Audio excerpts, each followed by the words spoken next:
Welcome to Samba Samba. Enjoy the video. You start by confirming the device model and OS version so you know which menus to expect.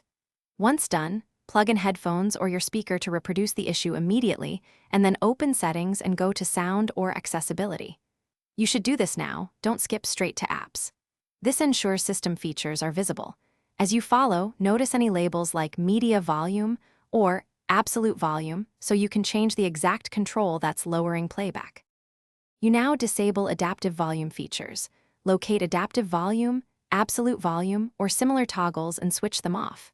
Next, make sure Reduce Loud Sounds or any limiter in accessibility or sound is disabled because these actively pull media down. Then check Installed Equalizers, Sound Profile Managers, and Battery Savers. Turn those off or uninstall to test. Doing this removes software that automatically adjusts output.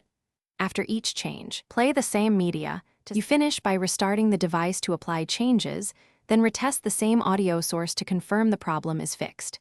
If it persists, boot into safe mode to isolate whether a third-party app is lowering volume. Uninstall any suspect apps one at a time. If safe mode fixes it, you found the culprit. As a last resort, update the OS or perform a factory reset after backing up data. If nothing helps, try external hardware like a DAC. If that fails, seek repair. Thanks for watching. Consider subscribing if we helped you.